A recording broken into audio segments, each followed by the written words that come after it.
Comenzamos el tema de producción de energía estudiando el ciclo de Carnot. El ciclo de Carnot es un ciclo teórico que no es viable llevarlo a la práctica, pero que nos da el máximo rendimiento que podemos lograr con una máquina térmica. El ciclo de Carnot es un ciclo con gas ideal y reversible. Para estudiar este ciclo vamos a utilizar un diagrama temperatura-entropía.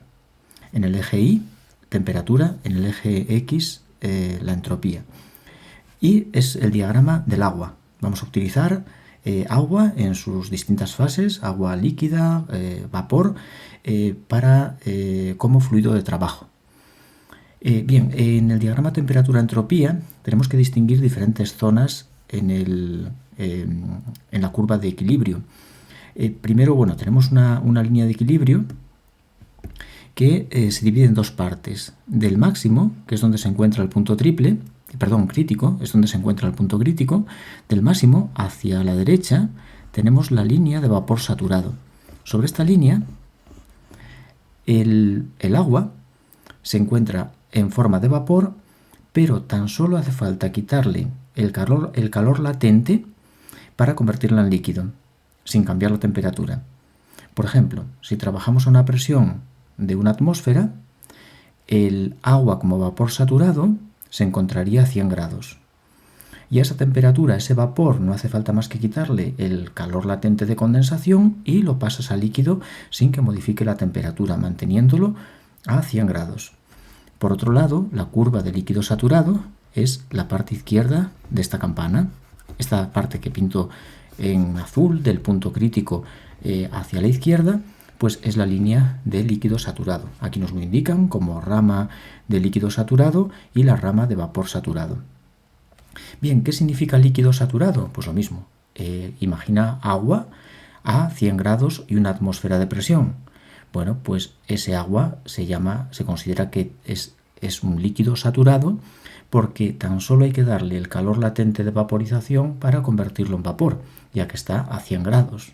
Por tanto, el líquido saturado pasa a vapor saturado sin más que comunicarle el calor de vaporización, y el vapor saturado vuelve a líquido saturado sin más que eliminar ese calor de condensación.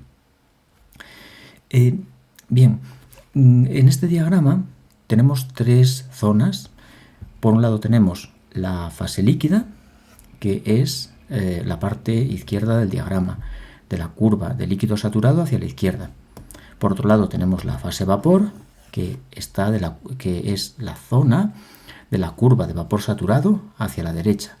Y en el medio, dentro de la campana, lo que tenemos es una mezcla líquido más vapor. Tenemos una mezcla líquido-vapor. Para determinar las cantidades de líquido y de vapor se puede utilizar la regla de la palanca. Bueno, no nos hace falta aplicarla, pero por ejemplo, el punto 1, este punto 1, es una mezcla de líquido y vapor, pero con una cantidad de líquido mucho mayor que de vapor, porque se encuentra cerca de la línea de líquido saturado. Por tanto, tenemos mucho líquido y poco vapor. Sin embargo, el punto 4, que está más cerca de la línea de vapor saturado, va a contener mucho vapor y poco líquido. Un punto, por ejemplo, que se encuentre, un punto como el 2 es líquido saturado. Un punto como el 3, es vapor saturado. Un punto como este es una mezcla líquido-vapor, pero con mucho más vapor que líquido. Y un punto como este es una mezcla líquido-vapor, pero con mucho más líquido que vapor.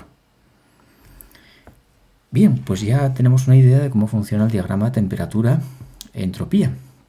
En este caso hablo del diagrama para el agua, porque el fluido que vamos a utilizar en nuestro ciclo termodinámico, nuestro ciclo de Carnot, va a ser agua. Lógicamente existen diagramas para multitud de sustancias con interés industrial, pero, o aunque no lo tengan, existen diagramas para multitud de sustancias, pero a nosotros nos interesa el agua. Bien, vamos a empezar a ver cómo se recorre el ciclo de Carnot. Bueno, un ciclo de Carnot lo tenemos aquí dibujado dentro del diagrama, es este rectángulo, y lo vamos a recorrer lo vamos a recorrer según las flechas que voy a dibujar. Están pintadas, pero se ve muy mal, están aquí en la parte del extremo de la flecha. Yo lo voy a poner en el medio para que se vea mejor y vamos a recorrer el diagrama así, de esta manera. Es importante porque el recorrido en sentido opuesto es un sistema de refrigeración. En vez de producción de energía, tendríamos una nevera. Una nevera que sigue el ciclo de Carnot es lo mismo, pero siguiéndolo al revés. Bien, y vamos a empezar por el punto... Vamos a empezar por arriba, por la caldera. La caldera es el equipo donde quemamos el combustible. En las centrales térmicas, por ejemplo, se quema carbón, o bueno, puede ser también una central de gas que queme gas, o cualquier combustible, pues ese combustible se quema en la caldera. ¿Y qué ocurre en la caldera? Pues vamos del punto 2 al punto 3, es decir, pasamos el líquido saturado a vapor saturado. En 2 tenemos agua líquida, pero saturada, de manera que con solo suministrarle el calor latente se convierte en vapor. Si este punto 2 estuviera a una atmósfera de presión, la temperatura sería 100 grados, lógicamente. Le aportaríamos el calor latente de vaporización y pasaríamos al punto 3, donde el agua seguiría a 100 grados, pero ahora en fase vapor. Esa misión es la que tiene la caldera, simplemente vaporizar el agua. Bien, la vamos a representar, vamos a hacer un pequeño esquema. Bueno, lo tengo aquí. Es este dibujo con pictogramas que tengo aquí dibujado, pero después hablamos de él. Prefiero hacer uno con bloques. Aquí tenemos la caldera. La caldera. Entra a la caldera un fluido por una corriente que voy a llamar 2, que es el punto 2, y sale una corriente que voy a llamar 3, que es el punto 3 del diagrama. Bien, ahora ese fluido que sale por 3 va a entrar en un expansor. Bueno, un expansor es, en nuestro caso, una turbina. Va a ser una turbina, porque nuestro objetivo es aprovechar la energía de ese vapor para mover un eje que puede ir conectado a cualquier máquina, pero lo normal es la producción de corriente y por tanto irá conectado a un alternador. Bien, ahí obtenemos un trabajo de turbina. El expansor es la turbina. La salida de esa turbina va a ser el punto 4. Punto 4, salida de turbina. Y ahora ese fluido que sale de la turbina lo vamos a pasar a un condensador. En el condensador el vapor va a condensar y se va a convertir en líquido. Así que aquí tenemos el equipo condensador. El condensador. Entra el fluido que sale de la turbina, es decir, la corriente 4, y saldrá del condensador la corriente 1, este punto. Y a continuación tenemos que elevar la presión del fluido desde 1 hasta 2 para llevarlo de nuevo a la caldera. El punto 1 está a una presión inferior al punto 2 porque algo que se me olvidó comentarte es que en este diagrama, bueno, como el eje vertical es de temperatura, pues lógicamente las líneas horizontales son isotermas. Hay dos isotermas que nos interesan, una la que aquí llama T sub A, que yo voy a cambiar y voy a llamarla T sub H, temperatura alta, T sub H, y la otra la voy a llamar T sub L de low, temperatura baja. T sub H y T sub L. T sub H es la isoterma a la que trabaja la caldera, temperatura a la que trabaja la caldera, y T sub L es la temperatura a la que trabaja el condensador. La caldera trabaja a una temperatura alta y el condensador trabaja a una temperatura baja. Y después aquí, claro, para pasar el fluido de... perdón, que aún no comenté lo de la presión. ¿Cómo es en este diagrama una isóbara, una línea de presión constante? Bueno, pues en la zona del vapor, la isóbara, por ejemplo, que pasa por 3, hace así. Es una curva más o menos como esta. Tendría esta forma. Esta es la isóbara que pasa por el punto 3. ¿Y qué ocurre en la zona de 2 fases? Pues coincide con la isoterma. Sigue esta horizontal, igual que la isoterma. Y a continuación hace así, en la zona del líquido. Tenemos también una isoterma que pasa por que coincide con la isoterma del condensador. La isoterma del condensador es esta línea horizontal, T sub L, y aquí la isóbara tiene una forma parecida a la que pinté anteriormente. Tiene esta forma. Esta sería la forma de la isóbara. Son líneas de presión constante. P sub H, presión alta, a la que trabaja la caldera. P sub L, presión baja, a la que trabaja el condensador. Bien, en la zona de dos fases, la isoterma coincide con la isóbara. T sub L y P sub L nos coinciden. Y también en la isóbara de presión elevada, a la que trabaja la caldera, también en la zona de dos fases coincide, como puedes observar, la isoterma TL con la isóbara pH. Bien, entonces la caldera nos trabaja a una temperatura alta y el condensador trabaja a una temperatura baja, TL. La caldera trabaja a una presión alta, P sub H, y el condensador trabaja a una presión baja, PL. Por tanto, aquí se requiere un equipo que incremente la presión del fluido para volver a llevarlo a la caldera. ¿Qué equipo es ese? Pues es una bomba. Voy a dibujarla así, girada, una bomba. La bomba aporta la presión que el agua requiere para volver a entrar a la caldera. Igual que la turbina, baja la presión del vapor, de manera que en 3 tenemos un vapor a presión elevada y al pasar a través de la turbina ese vapor pierde energía y por tanto disminuye de forma considerable su presión, obteniéndose un trabajo, el trabajo de la turbina. Por eso en la turbina vamos del punto 3 al punto 4 y por tanto pasamos de la presión alta P sub H a la presión baja P sub L. La bomba, por el contrario, hace el efecto contrario, eleva la presión desde el valor bajo P sub H al valor P sub L al valor alto P sub H. Bueno, y ya tenemos el ciclo completo. Bien, entonces, bueno, además hay que considerar que la bomba nos va a consumir energía, nos va a consumir un trabajo, vamos a llamarlo trabajo de la bomba. Mientras que la turbina nos va a generar un trabajo, el trabajo de la turbina. Según el criterio de signos que utilizamos nosotros, el criterio UPAC, el trabajo de la turbina va a ser negativo, porque es un trabajo que el sistema nos da.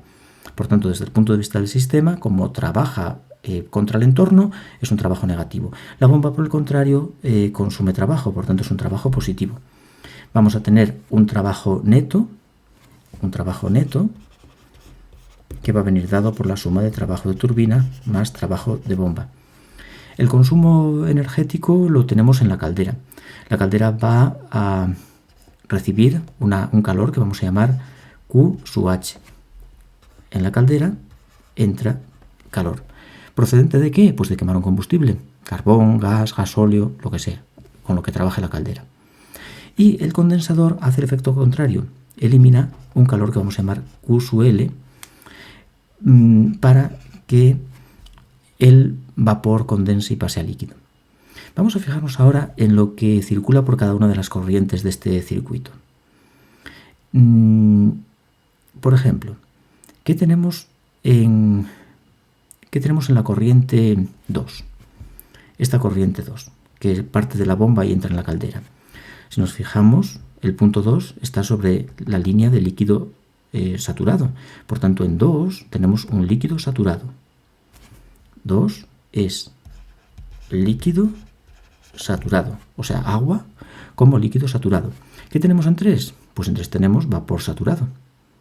Está el punto 3 sobre la línea de vapor saturado, así que en 3 tengo vapor saturado. Perfecto, ese vapor saturado atraviesa la turbina, mueve su eje, impacta contra los álabes de la turbina, mueve su eje y nos produce un trabajo. ¿Y qué sale de la turbina? Sale el punto 4. Observa que está en la zona de dos fases. Por tanto, lo que sale por 4 es una mezcla de líquido más vapor. Principalmente es vapor, pero contiene una pequeña cantidad de líquido. Contiene una cierta cantidad de líquido. Y esa mezcla líquido-vapor entra en el condensador y el condensador la condensa casi de forma mayoritaria, de manera que en uno voy a tener una mezcla de líquido muy mayoritario más un poco de vapor. Algo de vapor lo hay en uno. No es todo líquido, contiene algo de vapor. Estamos dentro de la zona de dos fases. Esa mezcla mayoritaria de líquido con algo de vapor entra en la bomba y la bomba la bombea elevando su presión hasta el punto 2, donde todo se convierte en líquido saturado que entra en la caldera le aporta el calor Q sub H pasándolo a vapor saturado, el vapor saturado se expande en la turbina generándonos un trabajo y condensando algo de ese vapor a líquido minoritariamente, la mayoría sale como vapor, ese vapor se condensa en el condensador casi de forma exclusiva obteniéndose una corriente de líquido con un poco de vapor que a continuación pasa a la bomba, la cual eleva la presión a la presión de la caldera y así sigue el circuito generándose trabajo en la turbina y consumiéndose trabajo en la bomba, aunque la turbina genera muchísimo más trabajo del que se consume en la bomba. Por tanto, hay un trabajo neto que va a ser negativo que nosotros obtenemos. El rendimiento de este ciclo lo vamos a representar por la letra eta, se define como el trabajo neto que obtenemos en valor absoluto porque es un trabajo negativo, para el rendimiento lo vamos a poner en valor absoluto, es decir, positivo, partido del calor que absorbe en el foco caliente, el Q sub H, calor que aportamos en la caldera. Este cociente nos da el rendimiento. Como es un ciclo reversible, el rendimiento también viene dado por 1 menos temperatura del foco frío dividido por temperatura del foco caliente. Temperatura del condensador entre temperatura de la caldera. Si hacemos este cociente obtenemos también el rendimiento. En este caso, en el ciclo de Carnot, porque es un ciclo reversible y, por tanto, en termodinámica podemos demostrar que se cumple, que el rendimiento coincide con, es dependiente exclusivamente de las temperaturas entre los dos focos. Por ejemplo, imagina un ciclo de Carnot que en el condensador tiene una temperatura, por ejemplo, de 300 Kelvin, mientras que en la caldera tenemos una temperatura, pues por ejemplo, de 450 Kelvin. Bien, ¿qué rendimiento tendría? 1 menos temperatura del foco frío, 300 entre 450. Pues esto nos da 300 entre 450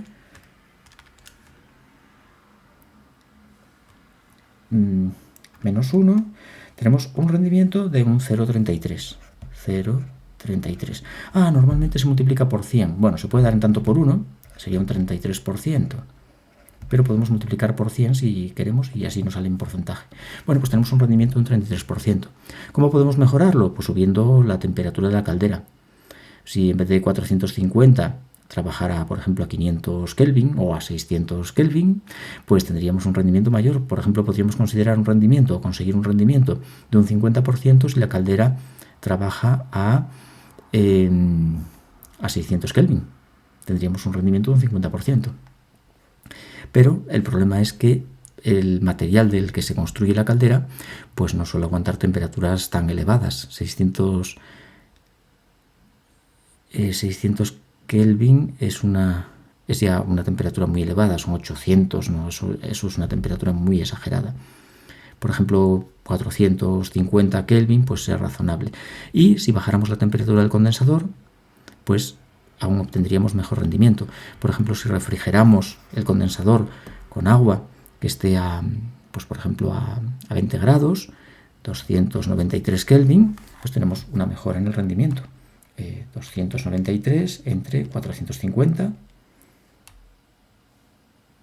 menos 1, pues tenemos un rendimiento ya de un 34 o 35%, subiría un 35%. Es decir, que el rendimiento depende de esas temperaturas entre los focos. Y hay que tener en cuenta que este rendimiento es el máximo que se podría obtener con esas temperaturas entre focos, porque el ciclo reversible es el que mejor rendimiento nos da. El ciclo real va a tener pérdidas energéticas debido a diferentes factores que va a hacer que el rendimiento sea considerablemente inferior. Bueno, aquí tenemos un pictograma que encontré por internet y me llamó la atención y por eso lo copié. Aquí tenemos la caldera donde quemamos el combustible. Por aquí pasaría el vapor. Entra en la turbina, nos genera el trabajo y sale vapor de baja energía con un poco de líquido, según este ciclo, que se condensaría casi íntegramente en este condensador y saldría líquido con un poco de vapor que sería bombeado a la caldera de nuevo. Bien, ahora vamos a comentar por qué el ciclo de Carnot no se puede llevar a la práctica. Es un ciclo teórico, bueno, aparte de que es un ciclo reversible y eso no se puede llevar a la práctica porque los ciclos reversibles, los procesos termodinámicos reversibles ocurren a través de etapas infinitesimales de equilibrio y por tanto para llevar a cabo algo este ciclo de forma reversible, solamente una vuelta de él tardarías un tiempo infinito en realizarlo, o sea, no tiene sentido práctico, pero aparte de eso tiene un problema. Aunque lo lleváramos a cabo de forma irreversible, tampoco sería un ciclo útil en la práctica porque las turbinas tienen que trabajar exclusivamente con vapor. Es importante que en ellas no se forme líquido. Aunque estamos alimentando la turbina con vapor saturado, vemos que por la corriente 4 sale mezcla vapor con líquido. Y aunque no sea una gran cantidad de líquido el que se forma, ese líquido deteriora los álabes de la turbina. Según se forman gotas de líquido al atravesar el vapor, cuando el vapor va cruzando la turbina, va atravesando la turbina y va impactando sobre los álabes para mover el eje, si parte de ese vapor condensa en forma de gotas de líquido, esas gotas de líquido, debido a su enorme energía cinética, son capaces de ir degradando los álabes. El acero de los álabes se lo va comiendo esas pequeñas gotas que se forman al impactar a gran velocidad contra él. Y por tanto, la formación de líquido cuando el vapor atraviesa la turbina la va a degradar en poco tiempo. Y las turbinas son carísimas. Por tanto, este ciclo, debido a que la expansión en la turbina ocurre en la zona de 2 fases, no se podría llevar a cabo en la práctica porque la turbina tendría problemas mecánicos en poco tiempo. Y por otro lado tenemos también un problema con la bomba. Las bombas son equipos muy eficientes para bombear líquidos, pero no para bombear gases. Para bombear gases tenemos los compresores, para mover gases, compresores, soplantes, pero no bombas. Las bombas son para líquidos. Bien, aunque aquí mayoritariamente la bomba la alimentamos con líquido, contiene algo de vapor y eso es un problema. La bomba no funciona bien con mezclas líquido-vapor, aunque sean pequeñas cantidades de vapor. De nuevo se producen deterioros importantes, vibraciones, la cavitación, un rendimiento muy bajo y por tanto de ninguna forma podemos alimentar la bomba con vapor, efectivamente. Y aquí podemos ver cómo el punto 1, que es la entrada a la bomba, está en la zona de 2 fases, por tanto estamos alimentando vapor y eso no puede ser.